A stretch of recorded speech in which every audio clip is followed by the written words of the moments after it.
او پر محمد رسول الله صلی الله علیه وسلم باندې چې نوم د محمد کښېښول سو. د دې دویمه وجه دا ده چې حضرت امینه رضی الله عنها فرمایي چې ما خوب ولیدی د محمد رسول الله صلی الله علیه وسلم تر پیدایش مخکې چې ما ته په خوب کې دا پیغام راکول کیږي چې الله تعالی په ټولو مخلوقاتو کې ته په یو داسې بابرکته په یو داسې نازولي ماشوم باندې نازولې چې یوه مور هم الله تعالی په یو داسې بچي باندې نه ده نازولې. په دې خوب کې دا راته وویل سو چې پر دغه بچي باندې به نوم د محمد کښېږدي، او په بل روایت کې راځي چې پر دې بچي باندې به نوم د احمد کښېږدي. نو د محمد رسول الله صلی الله علیه وسلم دوه نومانو، یو محمد یو احمد. الله تعالی په قرآن کریم کې هم داسې ذکر کوي. یو ځای الله تعالی فرمایي محمد رسول الله، محمد د الله تعالی رسول دی. دویم ځای الله تعالی په قرآن کریم کې فرمایي وَإِذْ قَالَ عِيسَى ابْنُ مَرْيَمَ يَا بَنِي إِسْرَائِيلَ إِنِّي رَسُولُ اللَّهِ إِلَيْكُمْ مُصَدِّقًا لِمَا بَيْنَ يَدَيَّ مِنَ التَّوْرَاةِ وَمُبَشِّرًا بِرَسُولٍ يَأْتِي مِنْ بَعْدِ اسْمُهُ أَحْمَدُ. عیسی ابن مریم فرمایي چې ای بني اسرائیلو انی رسول الله الیکم، زه د الله له جانبه څخه راستول سوی رسول یم، مصدقا لما بین یدی من التورات، زه تصدیقونکی د دې کتاب یم چې هغه تورات دی، ومبشرا برسول یأتی من بعد اسمه احمد. ای بني اسرائیلو زه تاسو ته زیری در کوم چې تر ما وروسته به تاسو ته یو نبی راځي، د هغه نوم به احمد وي.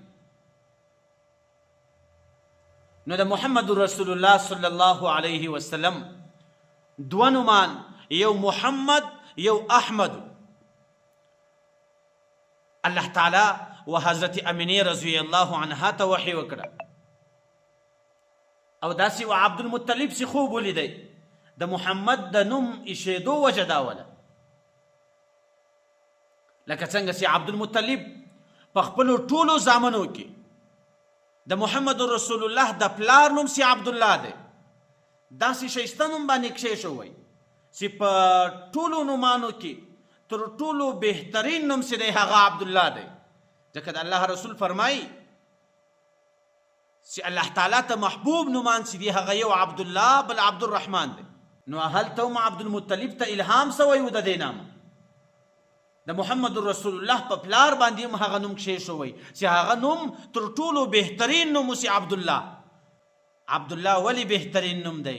ځکه په عبدالله کې د الله تعالی ذاتي نوم ذکر دی، په عبدالله کې اسم اعظم ذکر دی. د الله تعالی په نومانو کې اسم اعظم د امام ابو حنیفه رحمه الله په نسبت باندې هغه د الله لفظ دی.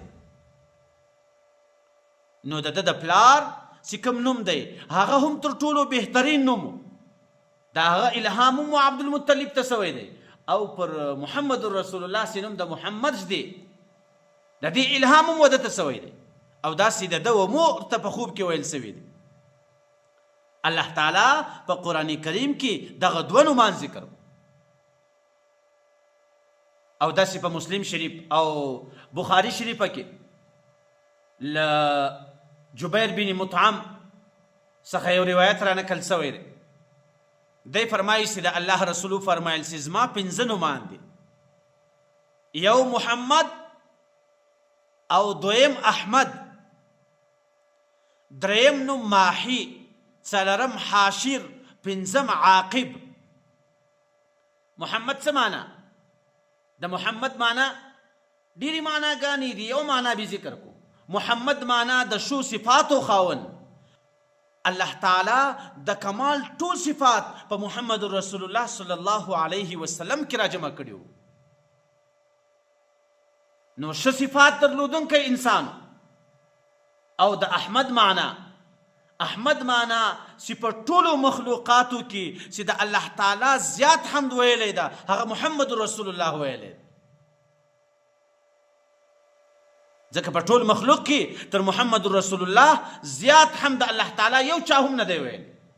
احمد معنا د الله تعالی ډیر حمد ویونکی. او دریم نوم د محمد رسول الله ماحی. ماحی معنا کفر ختم کوونکی. د محمد رسول الله پر اتک باندې جهل ختم سو. د محمد رسول الله پر اتک باندې د دنیا په هر کنج کې د اسلام بیرغ ورپېدی. او څلورم نوم د محمد رسول الله حاشر دی. حاشر څه معنا؟